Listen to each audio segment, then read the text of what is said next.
Yung tao lamang na nagmamahal talaga sa kapwa niya, lalo na sa kanyang pamilya, ang makapagbibigay ng higit pa sa inaasahan sa kanya, ng higit pa sa kakayanan niya. Ang taong tunay na nagmamahal kahit hindi na kaya, kakayanin pa rin para sa kaniyang pamilya. Sapagkat hindi sasabihin ng isang taong tunay na nagmamahal, hindi ko na problema yan. Hindi ko na responsibilidad yan. Hindi ko na sagutin yan. Ang taong tunay na nagmamahal, kahit hindi niya sagutin, kahit hindi niya responsibilidad, aakuin niya tulad ni Jesus. Hindi sa kanya yung krus, pero dahil mahal niya tayo, niyakap niya, tinanggap niya ang krus. Ang taong tunay na nagmamahal, hindi niya sasabihin, nagbigay na ako, tumulong na ako, nag-intindi na ako, nag-alaga, nagpatawad na ako. Hindi niya isusumbat din yon. Kasi kapag walang nagbibigay, walang umuunawa, walang nagmamahal, patuloy siyang magmamahal. Hindi sinabi ng Panginoon, ano ba naman kayo? Nagkatawang tao na ako, gusto niyo mapako ako? At kahit hanggang ngayon, iniligtas niya tayo. Alam niyang magkakasala pa rin tayo, pero hanggang ngayon, minamahal niya tayo. Ganon tayo kamahal ng Panginoon. Ganon ang taong tunay na nagmamahal. Kumbaga sa taong tunay na nagmamahal, ang nasasaid lang ay ang kanyang bulsa. Hindi ang bumubukal na pag-ibig niya sa iba, lalo na sa mga tao sa kanya ay mahalaga. Napapagod lang ang katawan niya, pero hindi ang puso niya. At hanggat tumitibok ang puso na yan, magmamahal at magmamahal yan. Gagawa at gagawa ng paraan yan. Meron akong nakausap sa ibang bansa, OFW.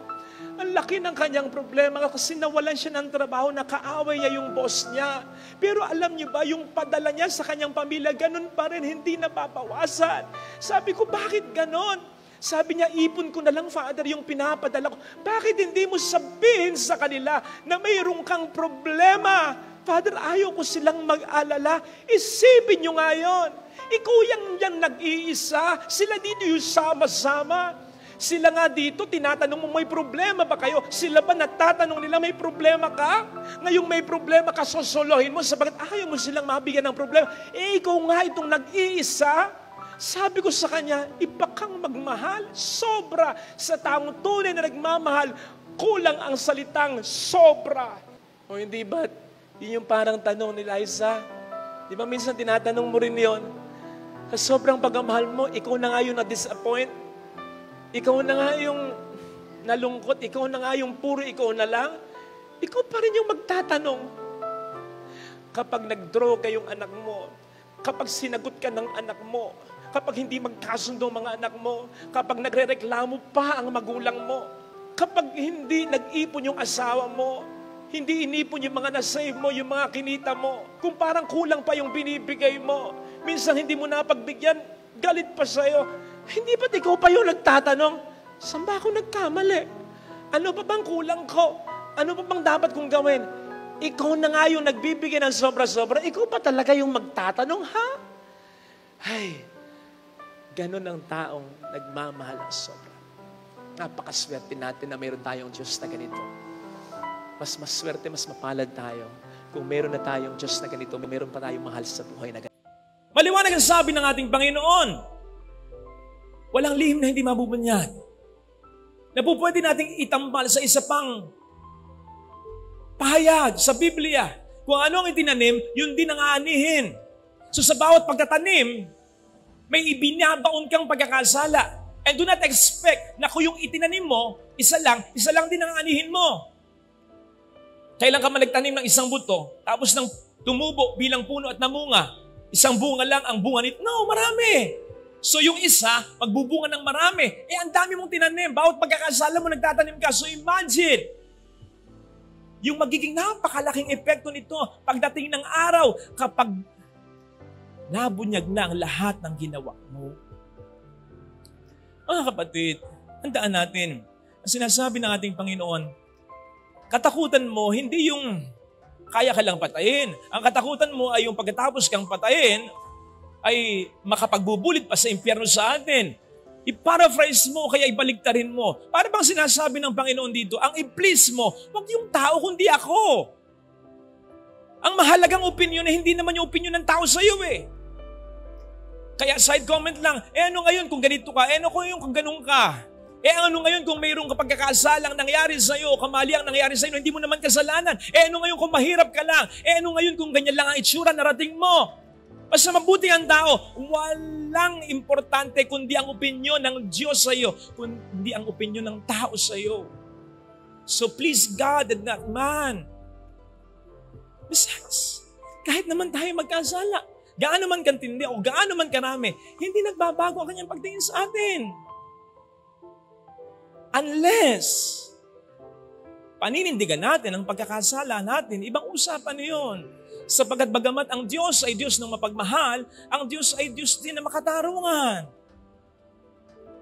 Kung napansin po ninyo, yung unang pagbasa, yung mga sinundan niya nung mga nakaraang araw, sinabi doon, yung panahon na hindi ka nahuli sa pagkakasala mo, binibigyan ka ng Diyos ng pagkakataon. Ganun ka kamahal ng Panginoon, pero may hangganan yun. Brothers and sisters, tandaan po natin, ang Diyos ang siyang pinakadakila nating manggagamot. So kung dito tayo nagsisimba, tayo dyan ay nagdarasal upang pagalingin tayo ang ating katawan sa anumang karamdaman, sana wag natin kakalimutan na sana'y mapagaling din ng Panginoon ang ating puso, ang ating kaluluwa, ang ating kalooban. At ang magandang paraan upang ang Diyos ay ating matulungan na magawa yan ay ang pagsisisi sa kasalanan.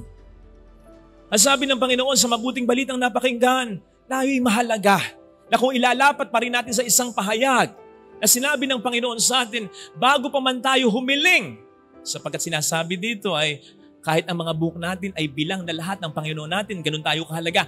At kaugnay nito yung isang pahayag, bago pa man tayo humiling, ay alam na ng Diyos ang kailangan natin. Ganun tayo kahalaga sa kanyang paningin. So imagine Jesus, imagine God holding something na biyaya niya sa atin. Yung alam niyang makapagpapasaya sa atin, yung alam niyang makapagbibigay ng kapayapaan sa atin, yung alam niyang makabubuo ng buhay natin, pero hindi niya maibigay sa atin sapagkat punong-puno ng pagkakasala ang puso natin. So unless alisin natin ang pagkakasalang yan, which basically involves, Lord, have mercy on me, which basically involves, Lord, nagkasala ako'y tunay na nagsisisi, doon lamang natin mararanasan ang magandang biyayang gustong ipagkaloob ng Diyos sa atin na yan.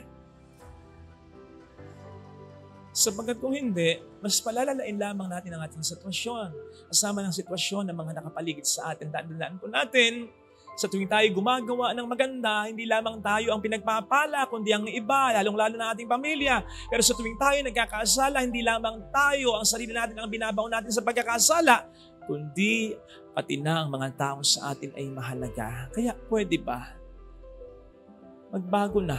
Hindi man lang para sa iyo, kundi para sa mga taong tunay na nagmamahal sa iyo sapagkat unfair sa kanila na sila ang mas magdala pa ng mga kalukuhan na ginagawa mo.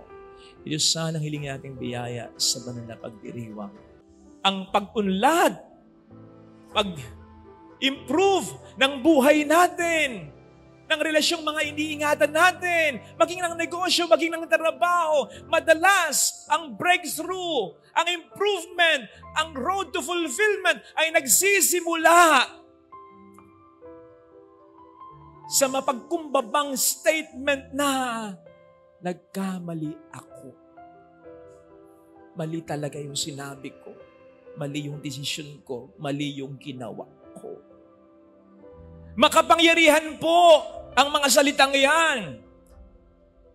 Sa isang idlap, kaya niyang baguhin ang buhay mo, maging ang mga buhay ng mga taong mahalaga sa iyo. Sa isang idlap, kaya niyang improve ang relasyon mo sa Diyos, pati relasyon mo sa mga tao na mga minamahal mo at nagmamahal sa iyo.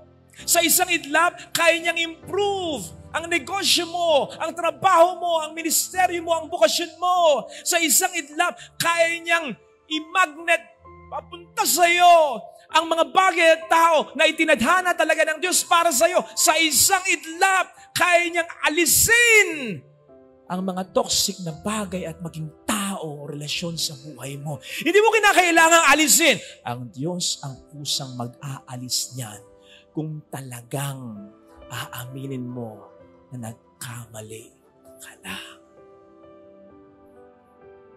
Makapangyarihan yan. Lalong-lalo na kung we really mean yan. Unfortunately, hindi natin madalas ma-experience yung werpan yan eh. Lalong-lalo na kahit tayo'y malinang talaga. Kasi natatakot tayo na bumaba ang tingin sa ating pagkatao. Iniisip kasi natin na kapag nagkamali tayo, malaki ang nababawas sa ating pagkatao, which is wrong. Saying something wrong, doing something wrong, choosing something wrong does not automatically make us a wrong person. Pwedeng nagkamali ka lang, pero hindi ibig sabihin nun, maling-mali na ang buo mong katauhan. Kaya naisip ko nga kung meron tayong itatama, huwag natin sasabihin, mali ka! Diba? Mali ka! Sakit yun. Nagkamali ka. Huwag mong iparamdam yung condemnation. Mali ka! Naku, ganyan ka talaga. Hindi ko na alam kung anong gagawin ko sa'yo. Ayun, condemnation yun. It will stuck that person into his or her wrong situation. Hanggang doon na lang yun. Dapat correction. Nagkamali ka, bawi ka na lang. That's it. It will inspire that person to take another course of action, leading to his fulfillment and to his true vocation and mission. Ngayon, wala mang gumawa sa atin ng ganon. Tayo dapat alam natin, mararamdaman natin kapag mali na tayo. Ano kung isipin ng iba na vindicate sila, tama sila at mali ka? Ano? Hayaan mo sila. Basta ikaw, ang importante, nagising ka at babawi ka. Yun ang importante. Wala namang mawawala sa'yo. Aminin mo pagkakasala mo eh. At wala rin namang maidaragdag sa kanila. Yung isipin nila, tama tayo. Sabi na, napahiya siya. Hayaan mo sila. Ang mahalaga, maituwid mo ang buhay mo. Mas malaki at mas maraming mawawala sa'yo kapag pinantindigan mo ang pagkakamali mo.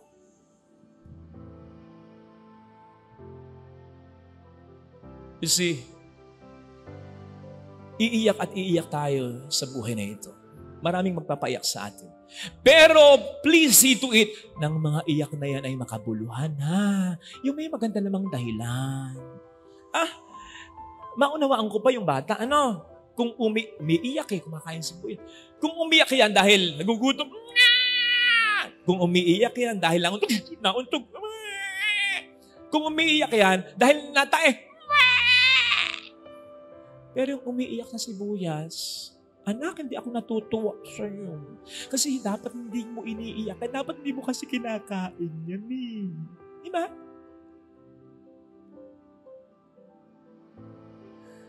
So may mga bagay na hindi dapat tayo iniiyakan na pwedeng hindi naman talaga natin nararanasan kung paiiralin lamang natin ang ating kababaan ng kalooban na aminin na tayo ay mali at dapat ituwid na natin yan.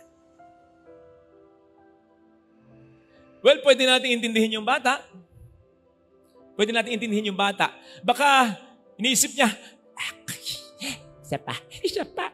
Sa huling kagat ko, yung sibuyas na ito, mansanas na magmamachi kumbaga. O pwede ko intindihin yung bata hindi niya naintindihin. Pero ikaw, ako, alam mo kung mali na. Alam mo kung dapat na, alam mo kung dapat tuldo ka na, alam mo kung dapat mag-stop na. Para mas mag-improve na ang buhay mo, maging ang mga buhay ng tao na sa iyo ay mahalaga. Alam mo, alam ko, nang mali ay hindi na magiging tama pa. Sige na, habang maaga, gawin na ang tama talaga para yung totoong mansanas ay mas ma-enjoy, maranasan, makita mo pa. Amen. Hindi porke mabuti ang gagawin natin, ay gagawin na natin ito agad. There are things na kinakailangang i-delay. to prepare ourselves and even others. Hindi porke nabuntis ka o nakabuntis ka, kasalagat. Isipin mo muna, handa ka na ba talaga? Handa na ba kayo? Emotionally, psychologically, and financially. Hindi porke nag-boom yung negosyo ng kaibigan mo, gagayahin mo agad. Hindi ibig sabihin, nag-click yung negosyo niya, magkiklik na rin ang gagawin mong negosyo kung gagayahin mo. Hindi porke tutulong ka, kinakailangan tulungan mo na agad. Kinakailangan tingnan mo muna. Baka naman, inaabuso ka na. O baka naman kinukonsinti mo na ang katamaran niya. Hindi porke itatama mo ang isang tao, lalo tigit kapag ito'y sistema na, pag ito'y nakasanayan niya, kapag ito'y matinding pagkakasala na, ay sabihin mo agad. Sapagkat either ikaw ay mapahamak o siyang mapahamak o ang iyong magandang balak. Kahit alam na ng Panginoon kung sino magtatatawa at magtataksil sa Kanya, hindi naman niya karakarakan sinabi, si Judas, si Pedro. Hindi. May wisdom in waiting. May mga pagkakataon dapat sabihin mo agad, dapat gawin mo agad, pero may mga pagkakataon dapat na tayo ay maging maingat upang hindi madaling mabulyaso ang lahat. Pero kaugnay nito, dapat alam din natin when is the proper time to strike.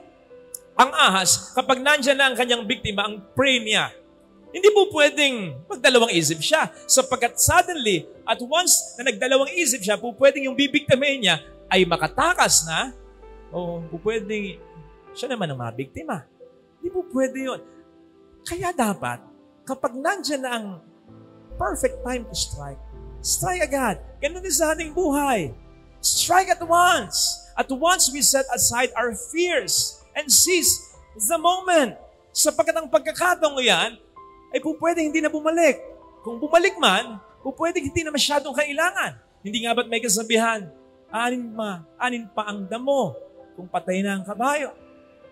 Sa ating buhay, mga kapatid, I'm sure there were times na nandyan na yung ating pinagdasal. I'm sure there were times na ito na yung ating pinakahintay. Kung bakit nakuha pa nating magdalawang isip o magpatumpik-tumpik. Tuloy na wala na. Tuloy na sayang na. Kapatid, excuses will always be there. But golden opportunities can be lost forever. Kaya sana, kapag nandyan at kinakailangan ng talaga, seize the moment na. Seize na yung pagkakataon with this question. Kung hindi ako, sino pa? Kung hindi ngayon, kailan pa? Para hindi masayang yung mga magandang pagkakataong ibinibigyan niya. True enough, mga kapatid, it is not easy for us to figure out when to really be silent and when to really strike. Mahirap yun, kaya kinakailangan nating mag-ingat. But, it will help us a lot if we will always talk to God. Sapagkat siya naman ang nakakaalam ng lahat. Always talk to God, ha? Hindi yung kung kailan mo lang maisipan. Lord, ano bang gagawin ko dito? Mas maganda yung tayo in tune sa Espiritu niya para maging pamilyar tayo sa boses niya. Para kapag kinausap natin siya at may narinig tayong sagot, maging maliwanag sa atin at maging sigurado tayo na ang narinig natin, hindi yung sarili natin, hindi yung iba, kundi yung talagang boses niya. Kaya makatutulong kung tayo laging nagdaras sa latang sisimbang talaga. Ito sana hilingin natin yung biyaya sa banal na misa. Aside from the Holy Mass, we will allot personal prayer or time for personal prayer para sa ating Diyos. Bago ka matulog, pagagising mo, sa opisina, maglalaan ka ng mga 30 minutes para kausapin siya. Hindi po pwedeng hindi mo malaman ang kalooban niya. Sinabi naman yun sa Biblia. Kung isisik mo siya, magpapakita siya, magpaparamdam siya. Kung isisik mo siyang talaga. So I don't think, sa ating lahat, I don't think talaga na mahirap malaman ang kalooban ng Diyos. Alam natin eh. Kasi nagsisimba naman tayo eh. Seryoso naman tayo sa pagdarasal natin eh. Nagpapakabuti naman tayo eh. Alam niyo kung saan mahirap, kung ano mahirap? Kapag i-apply na natin ng lahat. Especially when our human will does not coincide with God's divine will. Doon na kayo nagkakaproblema eh. Kapag a-apply na natin, nandun na yung hirap, Hindi yung to know the will of God, kundi yung to execute the will of God. Nandun ang hirap. When our human will gets in the way of God's divine will.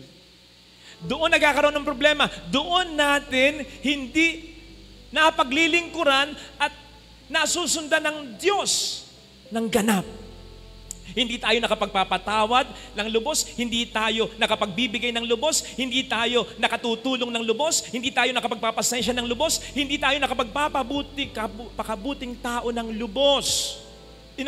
Hindi ko alam bagamat ito'y pinagnilayan ko at binasa ko na rin, yung mga remaining verses, hindi ko alam kung ano ang nangyari kay Jephtheh. Hindi rin tayo sigurado kung talagang pinatay niya ang anak niya. Pero may pinapahiwatig doon na tinupad niya yung pangako niya. So ang punto ko, hindi ko alam kung ano ang naidagdag nito sa kanya. Hindi ko alam kung humaba pa ang buhay niya dahil sa ginawa niya. Hindi ko alam kung lumawig pa ang kaharian niya dahil sa ginawa niya. Hindi ko alam kung nangamatay pa ang lahat ng mga kakalabanin niya. Hindi ko alam kung ang favor ng Diyos ay mas naramdaman niya. Pero sa pakiwari ko sa aking pagbabasa at pagninilay, parang ganun pa rin naman ang buhay niya. Parang walang nadagdag na significant sa buhay niya. Baka nga nabawasan pa. Bakit? Nawala ang anak niya. Life surely could have been better for him kung nandun buhay ang kanyang anak, di ba? Iba pa rin ang nandyan ng anak, di ba? Gagawin mo ang lahat para sa iyong anak eh. And besides, katulad ng sabi ko kanina, I don't think sa pag-aalay mo, sa pagsusunog mo sa iyong anak, matutuwa si God. No. Pwede mo siyang paglingkuran, pwede mo siyang sundin, hindi sa parang ganyan. So pwedeng ganun pa rin ang kanyang buhay ni Jephtheh hanggang sa mamatay siya, walang nadagdag, pero pwedeng may nabawas, sapagkat iba pa rin kung nandyan ang kanyang anak. The same thing with us.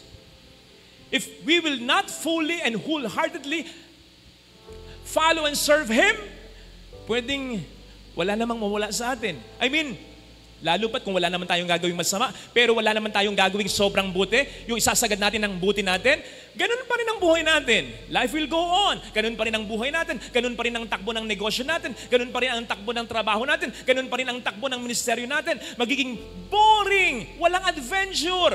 Walang mga madadagdag na biyaya. Ganun pa rin. Ganun pa rin. So kung tutuusin, may nawawala. Ano yung nawawala? Kahit ganun pa rin, ang nawawala ay yung mas marami pang mga blessings sana na po pwedeng iparanas ng Diyos sa atin only if we will fully and totally serve and follow Him. Example, may mawawala ba kay Maria kung hindi siya pumayag sa kalooban ng Diyos sa kanya na siya'y magiging ina kapag si Kristo'y magkatawang tao na? Wala. Makakasal siya kay San Jose, magiging ganun pa rin naman ang buhay niya kung ano yung sa plano niya. Pero, she could have missed kung hindi siya pumayag, yung mas malaking biyaya ng Diyos sa kanya upang siya ay maging ina ng Diyos pag ito'y nagkatawang tao na. Anong mangyayari sa mga alagad? Mamamatay ba ang mga alagad? Malulugi ba ang mga alagad sa pagninegosyo nila? Kung hindi sila sumunod totally, if they did not leave everything for Jesus, ganun pa rin. Tuloy pa rin ang buhay nila. Pero, they could have missed such wonderful experiences of following Jesus. Do you get me? Kaya po pwedeng walang mawala, wala namang mawala, pero walang maraming madadagdag kung kulang tayo sa tiwala. Kasi kapag hindi natin buong-buo at ganap na ganap na ibinibigay natin ang pagsunod natin sa Panginoon, gayong alam naman natin, alam ng Panginoon ang makabubuti sa atin noon at magpasa hanggang ngayon at sa mga susunod pang panahon, ito ay pagpapakita ng kakulangan natin ng tiwala sa Panginoon.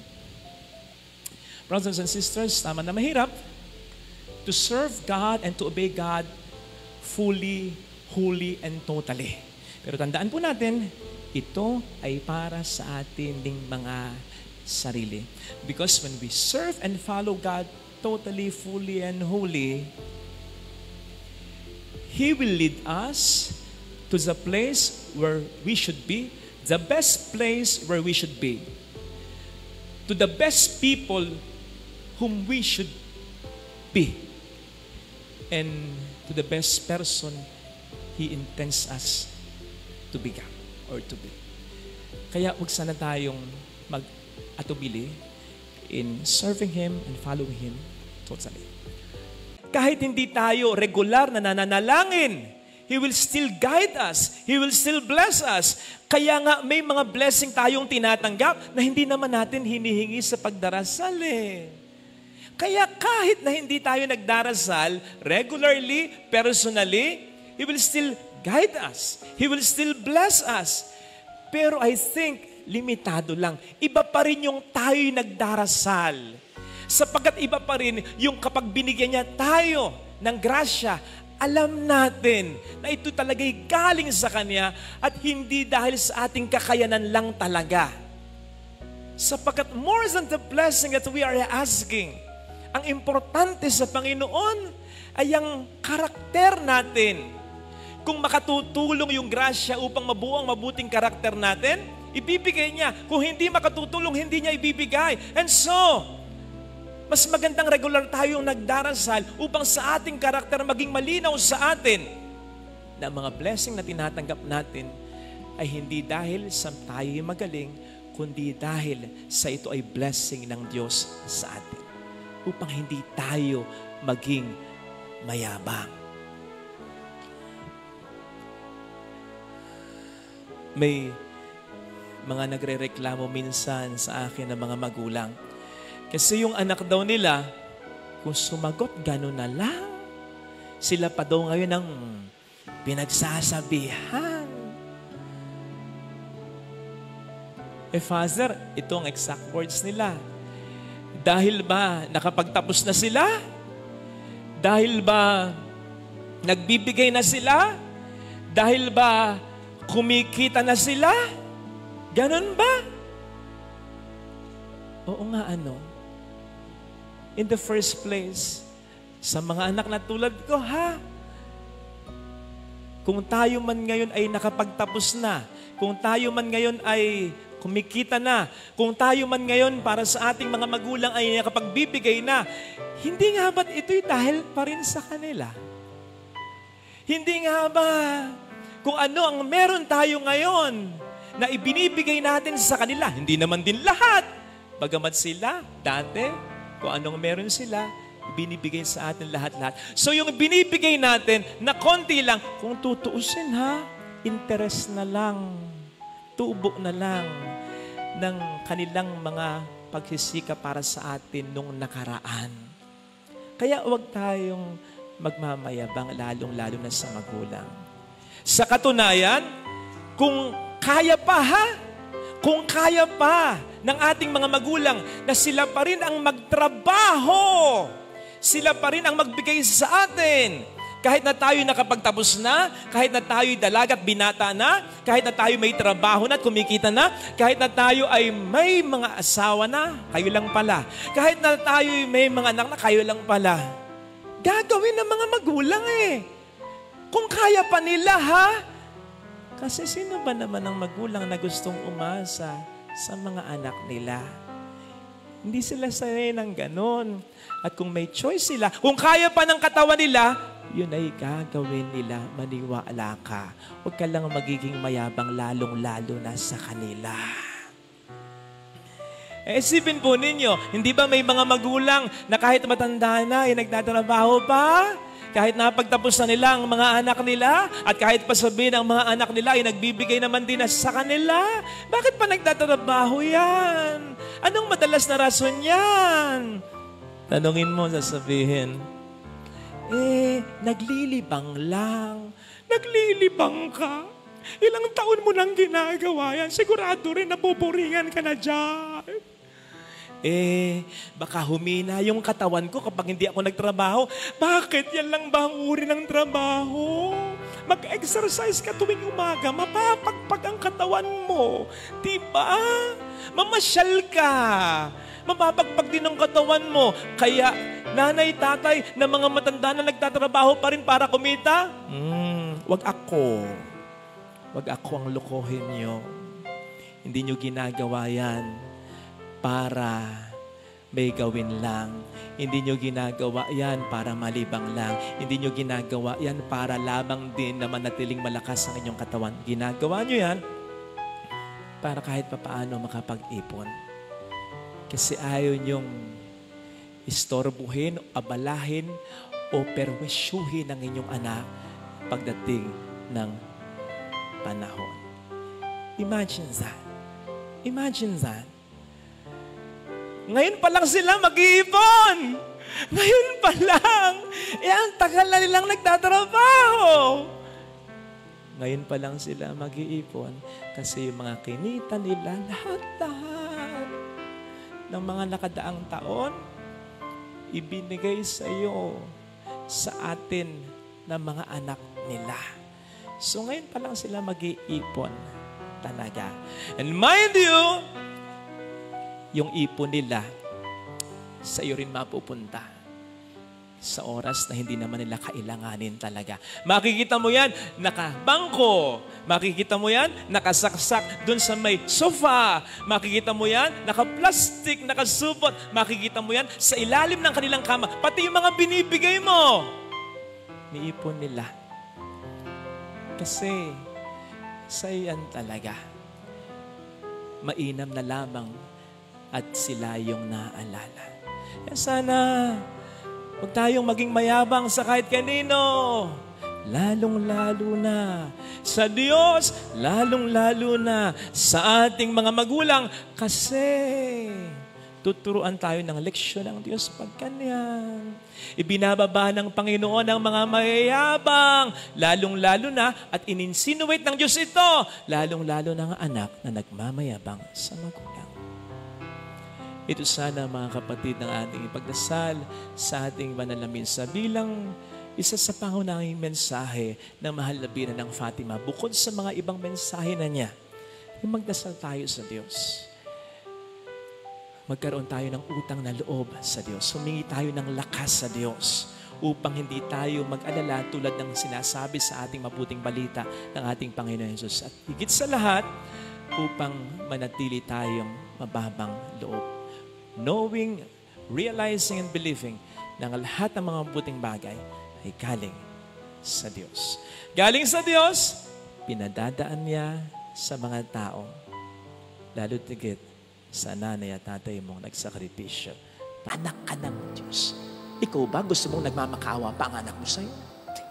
Ikaw ba gusto mo pag humihingi yung anak mo sa'yo, nahihiya sa'yo? Adi, pwede po ba? Hindi. Gusto mo yung naniniwala siya, hindi lang sa kaya mong ibigay yung hinihiling niya, kundi dahil sa naniniwala siyang mahal mo siya. Narinig natin sa ating binasang ebanghelyo ang talinghaga tungkol sa kaibigang nagpumilit upang siya ay mabigyan ng tinapay ng kanyang kaibigan na nasa loob ng bahay. Usually, napakadali para sa atin na agad i-associate, ilarawan ng ating sarili sa pamamagitan ng kaibigang itong nanghihingi ng tinapay. Lalo pat sa konteksto ng panalangin ay sinasabi rin ng ating gospel reading, ask and you shall receive, seek and you shall find, knock and the door shall be open to you. Pero kung iisipin po nating mabuti, kung ganito ang magiging paglalarawan natin sa sarili natin, bilang yung kaibigang nanghihingi ng tinapay sa ating narinig na gospel reading, ito kaya ay magbibigay ng magandang paglalarawan naman sa Panginoon natin. Kasi kung tayo ang siyang ilalarawan, gaya ng iniisip natin, nung kaibigang pahingi naman ng tinapay at nagpupumilit na siya ibigyan, it will follow then na ang ilalarawan naman nung kaibigang nasa loob ng bahay na hinihinga ng tinapay ay ang Panginoon naman. Di po ba? Pero will this picture God as good as someone sensitive to our needs and as really generous? Tandaan po ninyo, ha?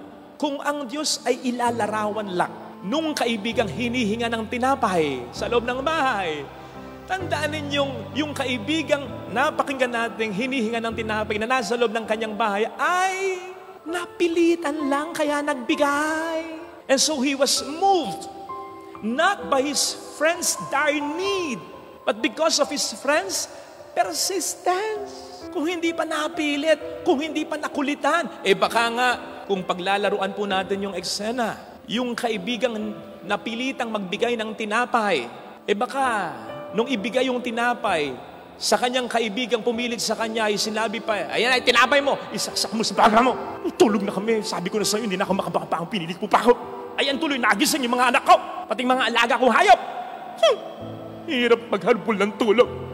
O yan na, last mo na yan. Sapagkat mula ngayon, wala ka ng kaibigan. Sabay, slam ng pintuan. Isipin nga ninyo, ganun ba ang Diyos?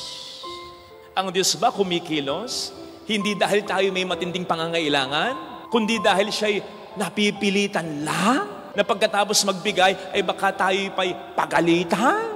Last mo na yan, ang kulit mo. Huwag naman ganyan. Na sa ating paglalarawan, maging magandang imahe natin at wala na tayong pakialam sa maging imahe ng Panginoon natin. Imagine being represented by a friend who is persistent, positive, and then allowing God to be represented by a friend who is inconsiderate, negative. Huwag ganon. Para lang yang mga nagpapapicture na walang pakialam sa itsura ng kanilang mga kasamahan. Kaya yung kanilang mga kasama, nagtataka. Alam nung kanilang mga kasama na maganda yung picture nila, na-check nila. Yun ang style natin pag nagpapicture. Tingnan ko nga. Nakakita ng kanyang mga kasama, maganda naman ang kanilang itsura doon sa picture nila na nasa kanyang phone o camera. Kung bakit hindi nito pinopost, hindi nito pinoforward sa kanila para silang makapag-post. Ang hindi nila alam, na-delete na. Bakit? Yung may-ari ng phone, nakita niya, picture niya, pangit ang itsura niya. Kaya nagtataka yung mga kasama. Minsan naman, nagugula. Ginugulat mo naman yung mga kasama mo sa picture.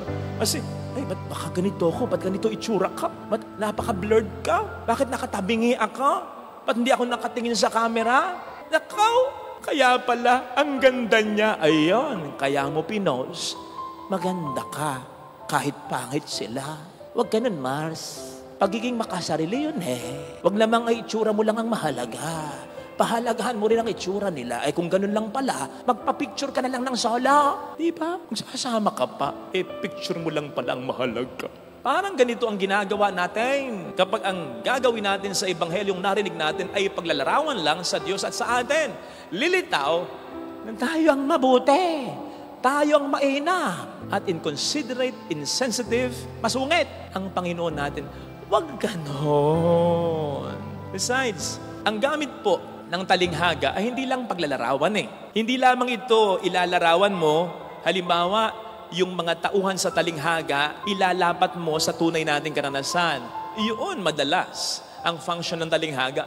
On the other hand, may function din ang talinghaga kung minsan na hindi paglalarawan lang, kundi pagpapakita ng malaking kaibahan ng mga tauhan sa Ebanghelyo o sa talinghaga sa tunay nating karanasan.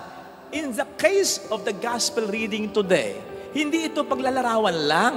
Ito'y pagpapakita rin ng malaking kaibahan, lalong-lalo na ng Diyos, dun sa talinghaga na ating napakinggan. Pinapakita nito na kung yung kaibigan sa Ebanghelyo na nagbigay ng tinapay ay nagbigay dahil napilitan lang, hindi gano'n ang Diyos. Sapagkat hindi napipilitan ng Diyos kapag siya'y tumutulong sa atin. At sino tayo para pilitin siya? Di ba? Ipinapakita nito ang kaibahan na kung yung kaibigang nagbigay ng tinapay ay hindi bukal sa kanyang loob ang pagtulong na ginawa niya. Hindi ganon ang Diyos. Iba ang Diyos. Natutuwa ang Diyos kapag tayo napapagpala, nabibiyaan niyang lubos. At ipinapakita nito ang kaibahan na hindi lamang tayo kaibigan ng Diyos, tayo'y mga anak ng Diyos. Kaya mas lalong hindi tayo kayang tiisin ng Diyos. Kaya nga po, kung titingnan natin yung simula ng ating gospel reading, yung karugtong nito ay yung Ebanghelyo kahapon. Kung nagsimba po kayo, ang ebanghelyo kahapon ay tungkol sa panalangin itinuro ng ating Panginoon. Ama namin, sumasalangit ka, sambahin. Kung saan pinatawag ni Jesus sa atin ng Diyos na Ama natin. Ama nating natutuwa kapag binibigay ang pangangailangan natin. Ama nating nagbibigay ng pangangailangan natin, in fact, kahit hindi pa natin hilingin. At ang mga patunay niyan ay ang mga biyaya na tinatama sana natin dahil kailangan natin kahit hindi natin hinihiling. Kailangan nating araw-araw na mabuhay, di ba? Tuwing gabi ba, bago ka matulog, pinagdarasal mo na kinabukasan sana buhay ka pa? Hindi natin araw-araw, gabi-gabi pinagdarasal yan. Pero araw-araw buhay tayo sapagkat kailangan pa nating mabuhay at kailangan pa tayo ng ating mga mahal sa buhay. Ganun ang Diyos bilang Ama. Ni hindi mo pa iniisip, ni hindi mo pa sinasabi, naiisip, at ibinibigay na niya. Yes, kailangan pa rin nating manalangin. Kailangan pa rin nating kumatok, humanap, at humingi. Kailangan pa rin nating constantly ay manalangin. Pero hindi upang siya ay pilitin, kundi upang ang relasyon natin sa Diyos ay mas lalo pang lumalim. Experience will tell us na mas lumalalim ang relasyon natin sa isang tao kapag lagi nating nakakapiling, nakakausap, nakakanig ito. Ganon din ang Diyos. No wonder sa itinuro niyang panalangin, ang sabi sa atin, sabihin ninyo, bigyan mo kami ng aming kakanin araw-araw para araw-araw tumawag tayo sa Kanya. Hindi yung ating papakyawin na, Lord, bigyan mo ako ng pagkain ko, isang buwan ha? Yung pang isang linggo ha? Kailangan pa rin nating humiling upang mas makapag-establish tayo sa tulong ng Diyos ng isang malalim na relasyon sa Panginoon natin. At kapag nagkagayon, ang ating will, ang ating kalooban sa panalangin ay maiko-conform na natin sa kalooban ng Panginoon natin. Kapag na-imbibe na natin yung isang malalim na relasyon sa Panginoon na maituturing talaga natin ang Diyos ay Ama natin. Kapag naituring talaga natin ang Diyos ay Ama natin, hindi na magiging mahalaga ano ba ang kalooban natin, kundi kung ano kalooban ng Diyos para sa atin. Sapagkat alam nating bilang Ama, siya ang pinaka-nakakaalam ng kailangan at makatutulong sa atin. No wonder, sa bandang huli, ang sabi dito ay, because the Father in heaven gives the Holy Spirit to those who asked Him. Ano ba ang function ng Espiritu Santo? Ang Espiritu Santo ang siyang mas nagpapalalim ng ating relasyon kay Kristo. Hindi ba't ang sabi ng ating Panginoon bago siya lumisan sa mundong ito? Ang Espiritu Santo ang siyang mas magpapaalala, magpapaunawa ng lahat ng sinabi ko sa inyo. Sa gayon, mas lalo nyo akong makikilala, mas magiging close tayo. Ayun ang function ng Espiritu Santo. At ang Espiritu Santo kaugnay nito ay nagbibigay ng mga regalo, gifts, like wisdom and understanding, upang hindi lang lumalim ang relasyon natin sa Panginoon natin, kundi upang mailapat na natin hindi ang kalooban natin, Lord, kundi ang kalooban mo para sa amin.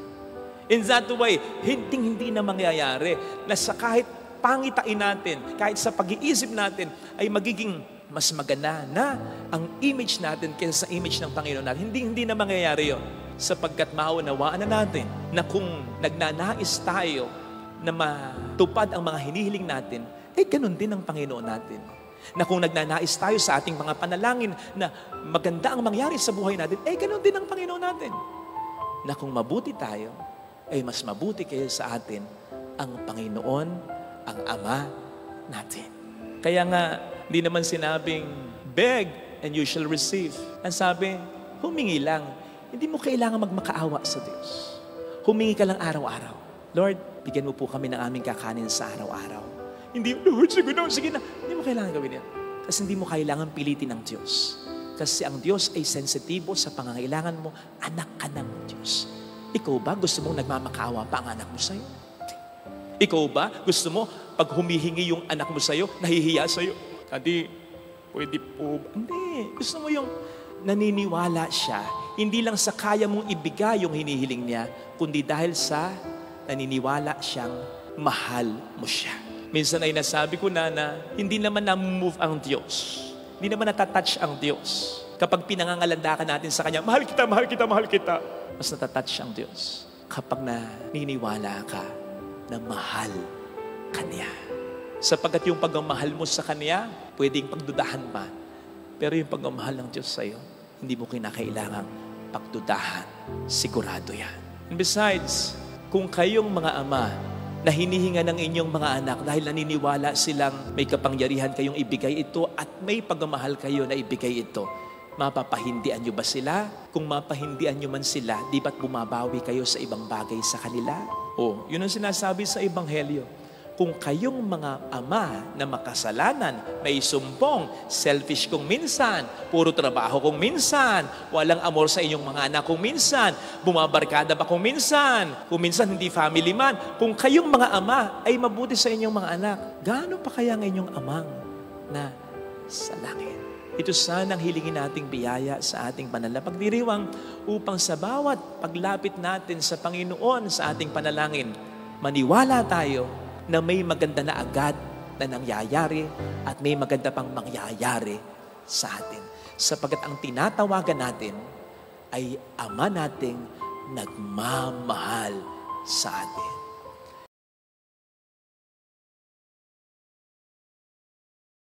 Yung mga tao na dapat bigyan talaga ng tsansa, ay yung sa isip mo, sa puso mo, alam mo na hindi sinasadya, nasaktan ka. Kumbaga, hindi mo man masabi ng tahasan sa isang kaibigan, sa isip mo at sa puso mo, naniniwala ka eh. Mabuting tao eh. Ito yung minsan nasasabi mo pa patungkol sa kanila, hindi man naman siya dating ganyan eh. Ba't ba nagkaganyan? So, ibig sabihin nun, nasilat lang, natukso lang, sumablay lang. Pero hindi talaga siya ganyan. Hindi niya sinasadya na ikaw ay saktan. Yes, alam niya yung ayaw mo. Pero po pwedeng sa akto na ginagawa niya yung ayaw mo, hindi yun naging maliwanag sa isip niya. Kasi kung yun ay naging maliwanag sa isip niya, siguradong makukonsensya sa agad sa pagkakasala niya. Minsan, di ba, kung iisipin nga po natin, yung mga gumagawa ng masama, hindi naman nila una naiisip na mahuhuli sila eh. Hindi naman nila una naiisip na malalaman mo eh. Hindi. Kasi kung sigurado silang malalaman mo, hindi lang gagawin yun. Eh, nagkataon nalaman mo, ayun, nasaktan ka. Hindi ko bibigyan ng katwiran ng isang pagkakamali, ha? Inuulit ko. Pero, pwedeng sa katwiran ngayon, makita mo, hindi niya talaga sinasadyang saktan ka. Kasi kung malalaman niya, at kung sigurado siyang malalaman mo, gagawin yun. Uulitin ko, hindi ko binibigyan ng katwiran ang isang mali. Gusto ko lang na mabigyan ng solusyon ng kasalanan. Lalo tigit ang kasalanan ng mga taong wala naman talaga 100% sa isip at puso nila na tayo ay kanilang saktan. Kasi para sa mga taong ganito, na alam din naman ng Diyos, maging ng Diablo, na kapag binigyan mo ng pagkakataon na hindi sasayangin yung pagkakataong ibibigay mo, sasabihin sa'yo, ibubulong sa'yo ng Diablo, hindi ka niya mahal. Talagang sinaktan ka niya. Talagang ikaw ay binaliwala niya. E papaano kung hindi niya talaga sinasadya, nasaktan ka? Papaano kung pag binigyan mo siya ng tsansa, patutunayan niya na siya'y karapat-dapat sa bibigay mong tsansa at mas mamahalin ka niya at mas magiging tapat siya na sa'yo talaga? Papaano kung sasayangin mo yan, kung ang demonyo na magpapatigas ng puso mo at isipan mo ay yung pakikinggan? Sana, sapagkat may mga relasyon na nasasayang dahil sa ganyan. Also, may mga relasyon na mas lumalalim at mas nagiging matibay sa pagbibigay ng tsansa sa isang taong hindi naman sinasadya na ang mahal niya ay saktan talaga. Sabi nga natin, di ba, kung minsan ang nagkasala ng malaki, kapag pinatawad mo, kapag bumawi, kapag nagmahal uli, mas matindi, mas malaki. Pero warning sa mga naging gawin na, yung manloko, manakit, wag naman laging ganon. Kasi alam naman ng tao, alam naman din ng Panginoon, kung hindi natin sinasadya, o kung tayo nagkukunwari lang, pero sa totoo ay manloloko at gusto talaga nating saktan ng Diyos at ang tao. Alam ng Diyos yun. Nababasa ng Panginoon ang isip at puso natin, hindi tayo po pwedeng magkunwari sa Kanya. Di nga ba't ang sasabihin nga niya sa huli, sa mga taong magmamakaawa sa Kanya, na papasukin sa kalangitan sila. Hindi lahat, sabi niya, nang nagsasabi sa aking Panginoon, Panginoon ay maliligtas. Nakita niyo, 2 beses din yun. Hindi lahat ng nagsasabi sa aking Panginoon, Panginoon ay maliligtas. Kundi yun lamang na nakikinig at nagsasagawa na aking salita. So, kahit sabihin natin sa Panginoon, love you, love you, love you, paulit-ulit. Alam niya kung tayo'y karapat-dapat na bigyan ng chance pa. At alam niya kung niloloko lang natin siyang talaga. Ganon din ang tao. Sapagkat maaaring ang pag-ibig ay nakatatanga. Pero nagigising rin yan kapag laging niloloko at sinasaktan. Ang luha ay hindi basta-basta papatak kung hindi naman para sa isang taong mahalaga. Sasabihin niya sa atin, I was with you in every painful situation of your life. Kasama mo ako sa pag-iyak mo. Naiintindihan ko mga luha mo. Pinapahalagahan ko ito. Alam ko ang dahilan at gumawa ako ng paraan. O tahan na. Tama na pagluha. Nasa langit ka na. Sapagkat dito wala ng kamatayan, wala ng sakit, wala ng dalamhati, wala ng pag-iyak, wala ng pagdurusa. Sapagkat ang mga dating bagay ay bago na. Walang pumatak na luha mo na aking sinayang. Kasi darating at darating, naluluha tayo. Masasaktan tayo, mahirapan tayo. Napakaganda ng sinasabi sa Psalm 56 verse 8. Sabi doon, sabi ni David, habang siya'y naghihirap, habang siya'y maraming problema, you keep track of all my sorrows. Sinusubaybayan mo, alam mo ang paghihirap ko, and you keep my tears in your bottle. Nilalagay mo ang mga luha ko sa botelyang hawak mo. Kung i-interpret natin itong literal, sige nga, why do we keep things? Ano yung tinatago natin? Di ba usually yung mga bagay na sa atin ay mahalaga? Kaya yung luha mo, yung luha ko. He keeps these tears in His bottle. Minamahalaga ng ating Panginoon Jesucristo. These are like dog tags ng mga sundalong inaalis kapag ang sundalo'y namatay sa gera. Sapagkat mahalaga yung dog tags na yon, inasmuch ang sundalo ay namatay dahil sa pagmamahal niya sa bayan niya.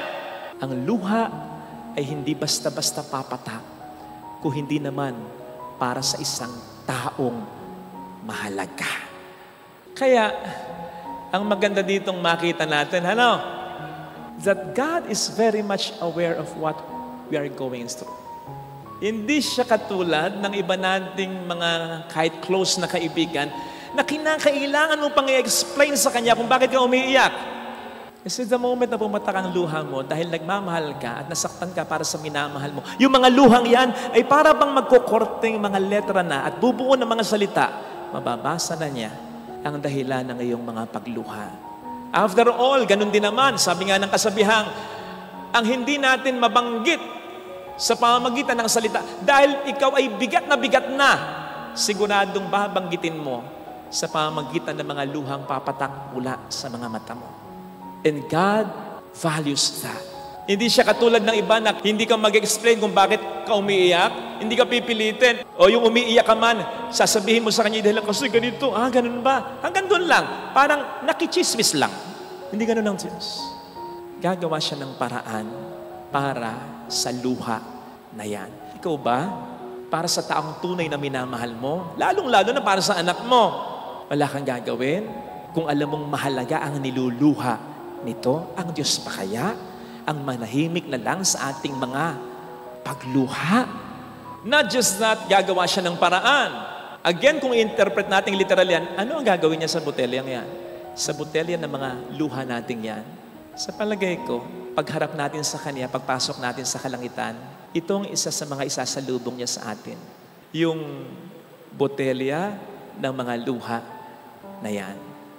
Na para bang sasabihin niya sa atin while holding that bottle near His heart, I was with you in every painful situation of your life. Kasama mo ako sa pag-iyak mo. Naiintindihan ko mga luha mo. Pinapahalagahan ko ito. Alam ko ang dahilan at gumawa ako ng paraan. I was hugging you. I was guiding you. I was leading you. I was healing you. I was with you. Ngayon, ito na ang botelya ng mga luha mo. Sabay niya sasabihin sa atin, yung sasabihin niya at gagawin niya sa Revelation 21 verse 4, ang sasabihin doon, and the Lord will wipe away all our tears. Sasabihin niya sa atin, o tahan na, tama na pagluha, nasa langit ka na. Sapagkat dito wala ng kamatayan, wala ng sakit, wala ng dalamhati, wala ng pag-iyak, wala ng pagdurusa. Sapagkat ang mga dating bagay ay bago na. At ang botelya ng luha mo ito, binibigay ko na lang sa iyo, pero hindi mo nabubuksan, hindi ko na rin bubuksan sapagkat wala ka ng iluluha sa kalangitan. Nasama na kita, pero ito'y magsisilbi lang na alaala. Yes, ng mga masasakit mong karanasan, pero ng mga masasakit mong karanasan na iyong napagtagumpayan kasi I was with you, ikaw ay aking tinulungan. Kaya, anak, walang pumatak na luha mo na aking sinayang. Sana, ito yung hilingin nating biyaya ng ating pagdiriwang.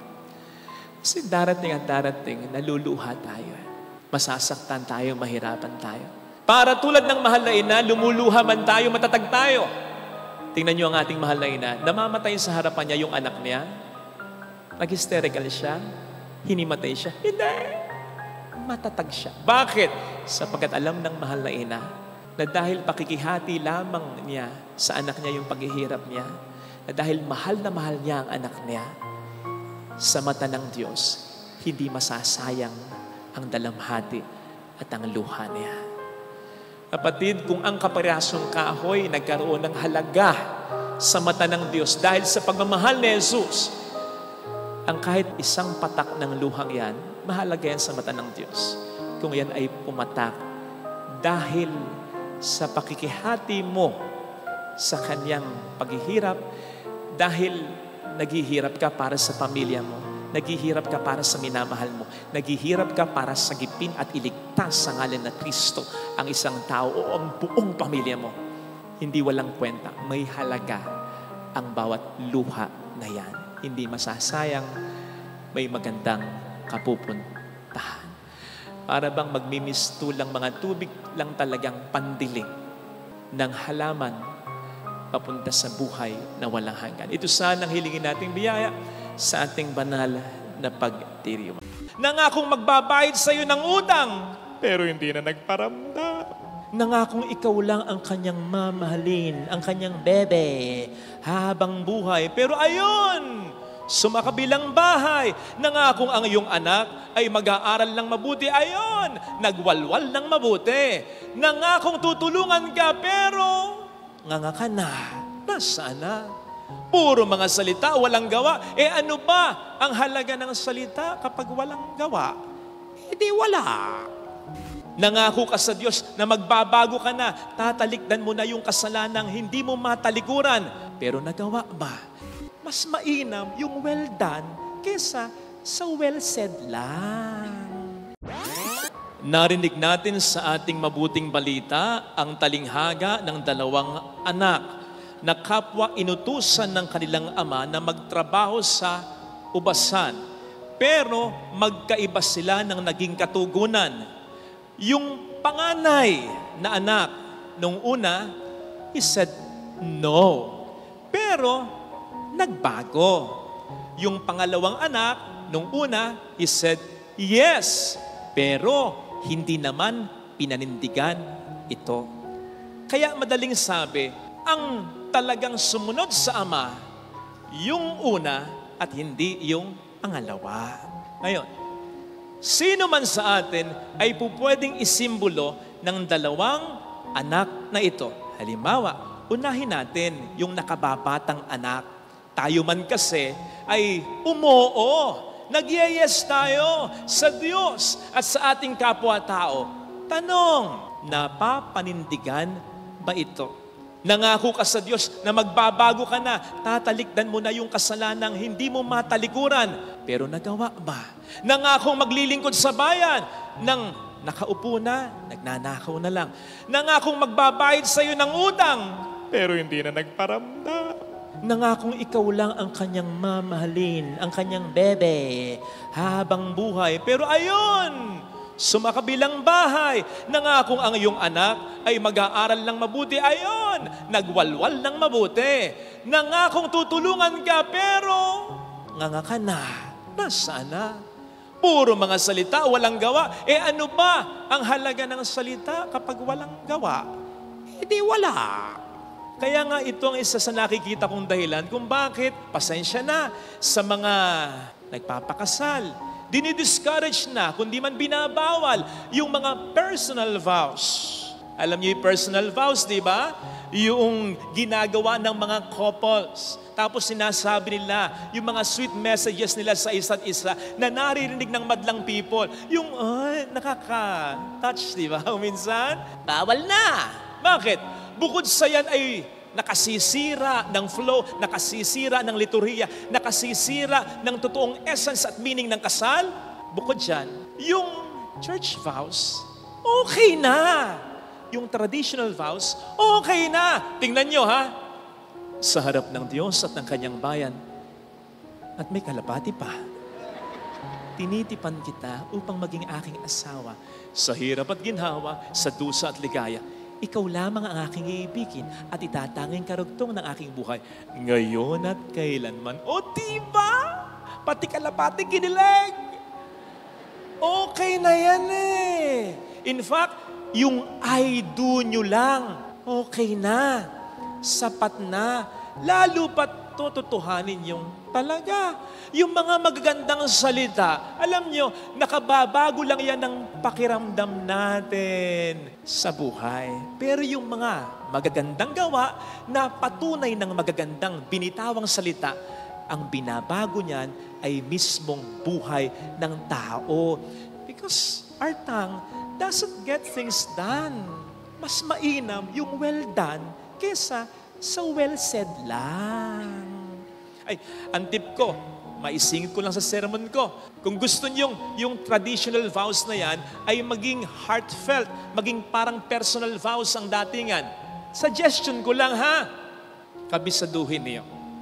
Weeks before your marriage, hingin ninyo, bibigay naman sa inyo. Maikli lang naman kakabisaduhin mo. Kung hindi mo makabisa, may makalimutan ka, ipoprovide naman ng pari sa'yo. Sa araw ng kasal ninyo, ididikta naman niya yan kung makalimutan mo. Pero maganda, suggestion lang kung kakabisaduhin mo. Weeks before your marriage. At habang kinakabisa mo, pinagdadasalan mo, ini-internalize mo, sa hirap at kinhawa, sa dusa at ligaya, ay sinasabi ko sa iyo, sa araw ng kasal ninyo, magiging maganda ang delivery mo. Bakit? Una, hindi ka natitingin sa pare o sa libro. Ang awkward nun. Tinitipan kita, pang maging aking asawa, titingin ka na sa mga mata ng mahal mo. Sa gayon, mafe-feel mo yung mga salitang bibitawan mo, hindi naman gagaling sa bibig mo, kundi sa puso mo. Try mo. Ganda niya. Kaya lang mas maganda talaga kung hindi hanggang salita, kung gagawin mong talaga. That is why, kung minsan, pag nagkakasal ako at puro picture lang, sinasuggest ko, video nyo, para may audio. Para pag nagloko, pakita mo, parinig mo, at lagyan mo ng caption, pasumpa-sumpa ka pa. Kaya wag paasa. Kala mo lang ganun yon. Pero sa iba, buhay at kamatayan yon. Nasanay na ang mga magulang mong nandiyan ka. Anak eh. Hindi ka conscious sa pagmamahal na binibigay nila sa'yo. Nung batang-bata, nasa sinapupunan ka pa lang. Kaya mas malalim ang pagmamahal ng mga magulang mo sa'yo kaysa sa pagmamahal mo sa kanila. Kasi yung bawat minuto, bawat oras na nandyan ka, simula pa lang na nasa sinapupunan ka, tinreasure na nila. Kaya pagmasdan mo ang kanilang magiging reaction kung mag-abroad ka, pari ka, magmamadri ka, hihiwalay ka ng bahay ninyo, lalo na pag mag-asawa ka. Pagmasdan mo ang mga mata ng magulang mo, kundi tumulo ang luha niya. Lalo pat iisipin nila, dapat masanay na ako na wala ang anak ko, may sariling buhay ng anak ko. Ganong kadali yun. Ganong kadali sa'yo. Pero hindi sa magulang mo. Lalo tigit sa nanay mo. Kaya, sige, may sariling buhay ka na. Pero wag mong ipapanamdam sa mga magulang mo na hindi mo na sila talaga minamahalaga. Nasaan na yung kapatid mo na tinutulungan mo eh? Okay naman na asikasuhin mo na yung sarili mo. May sariling buhay ka din. Pero tingnan-tingnan mo pa rin siya. Lalong-lalo na kung alam mo na hindi niya pa kayang mag-isa talaga. You see, yung sa una palang masamang tao na, yung sa una palang alam mong hindi sa'yo, kung ano man yung sakit na ibigay niyan, masakit. Pero mas masakit, yung sa una palang alam mong sa'yo eh. Alam mong mahal ka, pinaniwala ka, tapos biglang magbabago, bigla kang sasaktan, bigla kang lolokohin, biglang gano'n na lang, mas masakit yon. Kasi dun sa taong una pa lang ay kaaway mo na at hindi na para sa'yo, handa ka sa pain, sa hurt na ibibigay niya. Pero hindi sa taong sa una pa lang alam mo, mahal ka nito eh, pero biglang nagbago, sinaktan ka pa nito. Eh alam po ninyo, ilagay ninyo yung damdamin ninyo doon sa tatay sa ebanghelyo para sa kanyang dalawang anak. Sinisigurado ko sa inyo, nasaktan siya nang alukin niya yung panganay at humindi sa kanya. Pero nagbago naman, di ba? Kaya mas nasaktan siya doon sa pangalawa niyang anak na nag-oo sa kanya, pero hindi pinanindigan yung pangako sa kanya kasi umasa na siya. Kaya nga, kung natuwa yung ama, dahil nagbago ng isip yung panganay na anak niya, sinisigurado ko sa iyo, iba ang saya niya kung yung oo ng pangalawa niyang anak ay pinanindigan ng pangalawa niyang anak talaga. Masarap sa pakinamdam yung taong nagbago mula sa pagkakasala, pero mas masarap sa pakinamdam yung taong alam mo, mabuting tao at hindi nagpapakasama, na nanatiling mabuting tao. Lesson? Kung magbabago tayo, kung may kasalanan tayo, magbago. Pero kung matino ka ng asawa, matino ka ng magulang, huwag ka nang magbago. Huwag ka nang magbago. Ikaw ang blessing sa pamilya ninyo. Tulungan natin yung mga taong dapat magbago. Ito pa yung isang lesson. Yung taong matino na, tulungan mong manatiling matino. Kasi mahirap magpakabait na asawa. Mas mahirap yung manatili kang mabait na asawa. Mahirap magpakabuting anak.